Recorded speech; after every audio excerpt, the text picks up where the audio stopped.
नीतीश कुमार मुहिम लेकर के जिस तरह से चलें कि पूरे विपक्ष पार्टियों को एकजुट करना है, तो कहीं ना कहीं सभी दलों का समर्थन कम से कम मिलना चाहिए। तो जो 7 दल थे, तो आरजेडी का अलग रास्ता है, अब हम पार्टी अलग रास्ते पर चल रही है, तो कहीं ना कहीं नीतीश कुमार की बातों से ये लोग प्रभावित तो नहीं हो पा रहे हैं ना? एकदम प्रभावित है।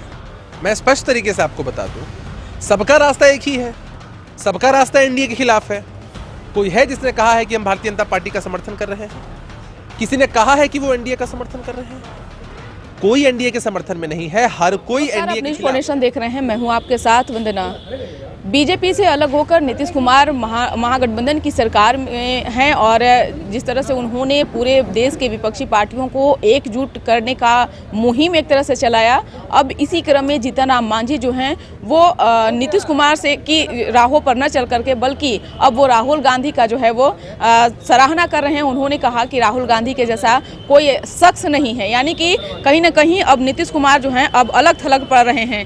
आखिर क्या माजरा है? अचानक से नीतीश कुमार पूरे विपक्षी पार्टियों को एकजुट करने का जो है वो तैयारी में लगते हैं, फिर अचानक से उन्हीं के सहयोगी दल जीतन राम मांझी जो हैं राहुल गांधी को मानते हैं और आरजेडी पहले से लालू प्रसाद यादव तो पहले से ही राहुल गांधी और सोनिया गांधी को नेता मानते हैं। अलग थलग पड़ने का तो सवाल ही नहीं है। नीतीश कुमार जी की मुहिम साफ है।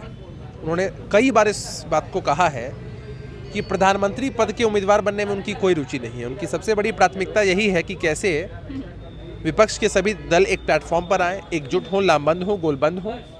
2024 का जो चुनाव है वो मुद्दों पर आधारित होकर लड़ा जाए, या सुनिश्चित किया जाए कि 2014 वाले 2024 में नहीं आने वाले हैं। उन्होंने जब साफ तौर पर कह दिया है कि नेतृत्व करने में उनकी कोई रुचि नहीं है, तब ये मसला उठता कहाँ है भाई? हम तो चाहते हैं कि सभी दल एक साथ मिलकर बैठे और तब जाकर यह चीजें तय हो। जो सब लोग तय करेंगे उसी में हर किसी का समर्थन होगा। यानी कि जिस तरह से आप मेरी सवालों का जवाब आप नहीं दे रहे हैं, आप घुमा करके जवाब दे रहे हैं। मेरा सवाल स्पष्ट है कि नीतीश कुमार मुहिम लेकर के जिस तरह से चलें कि पूरे विपक्ष पार्टियों को एकजुट करना है, तो कहीं ना कहीं सभी दलों का समर्थन कम से कम मिलना चाहिए। तो जो 7 दल थे, तो आरजेडी का अलग रास्ता है, अब हम पार्टी अलग रास्ते पर चल रही है, तो कहीं ना कहीं नीतीश कुमार की बातों से ये लोग प्रभावित तो नहीं हो पा रहे हैं ना? एकदम प्रभावित है। मैं स्पष्ट तरीके से आपको बता दूं, सबका रास्ता एक ही है, सबका रास्ता एनडीए के खिलाफ है। कोई है जिसने कहा है कि हम भारतीय जनता पार्टी का समर्थन कर रहे हैं? किसी ने कहा है कि वो एनडीए का समर्थन कर रहे हैं?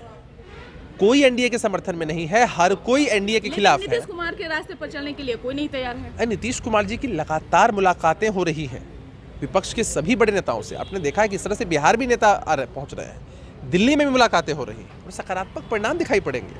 मैंने कहा ना कि उनकी कोई व्यक्तिगत आकांक्षा, रुचि नहीं है। लोगों की अपेक्षाएं आकांक्षाएं हैं उनसे, ये बात सच है, लेकिन उनकी निजी कोई व्यक्तिगत इच्छा या अपेक्षा या आकांक्षा नहीं है। एक सवाल यह भी है कि जिस तरह से सोनपुर मेला में कवि सम्मेलन का आयोजन किया जाता है, अनामिका जैन जो है, अंबर जो है, उनको निमंत्रण दिया जाता है, जब आती हैं वापस बिहार तो उन्हें मंच पर जगह नहीं दिया जाता है। देखिए, इस बाबत मेरे पास अभी कोई विस्तृत जानकारी नहीं है कि क्यों ऐसा हुआ है। बिहार ने हमेशा युवाओं का, कलाकारों का सम्मान किया है, उनके लिए व्यवस्थाएं भी की हैं।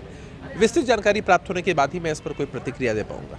उन्होंने तो आरोप लगाते हुए कहा कि एक तरह से बुला करके जो है हमें मतलब मेरे साथ नाइंसाफ़ी की गई है, कई चीज़ उन्होंने आरोप लगाया है। हालांकि अगर देखा जाए बिहार में तो कोनी विधानसभा सीट पर उपचुनाव भी है, तो कहीं ना कहीं लगता है क्या कि जो है डर जो है सरकार को अभी से ही सता है। नहीं, इसको लिहाज देखने की जरूरत नहीं है। क्या पूरा मामला हुआ है, जानकारी एकत्रित करके ही प्रतिक्रिया दी जा सकती है। और दूसरा मसला ये है कि कुर्नी विधानसभा के चुनाव में यह सुनिश्चित है कि महागठबंधन समर्थित जनता दल यूनाइटेड के उम्मीदवार की ही जीत होनी है। कोई फैक्टर वहाँ काम नहीं कर रहा है।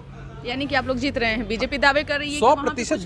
बीजेपी हमेशा दावे करती है। बीजेपी के पास लोग कहाँ हैं? तेजस्वी यादव प्रचार में जाएंगे? महागठबंधन के सभी वरिष्ठ नेता प्रचार में जाएंगे। तेजस्वी यादव जाकर के कैंपेनिंग करेंगे?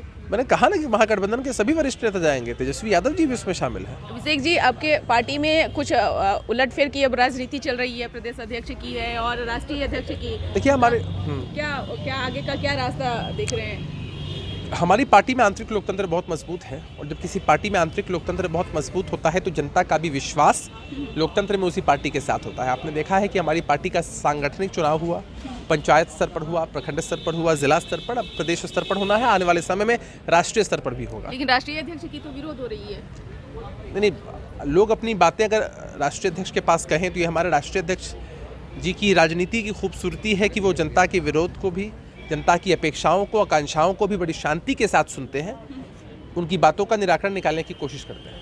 बहुत बहुत शुक्रिया। तो आप सुन रहे थे क्या कुछ कहना था जदयू के प्रवक्ता अभिषेक झा का। साफ तौर से इन्होंने कहा कि कोरनी विधानसभा सीट जीत रहे हैं और नीतीश कुमार की अगर बात है तो नीतीश कुमार के ही बातों पे लोग चल रहे हैं। हालांकि लोग कई तरह के कयास बीच में लगाते हैं। अब तो देखने वाली बात होगी कि जदयू में एक तरफ संगठन में जो है कुछ उलटफेर की राजनीति चल रही है, क्या आगे परिणाम आता है वो भी हम आप तक जरूर साझा करेंगे। इस पर बस इतना ही। बने रहिए न्यूज़ नेशन के साथ। अब तक के हमारे चैनल को सब्सक्राइब नहीं किए हैं तो कर लीजिए। धन्यवाद।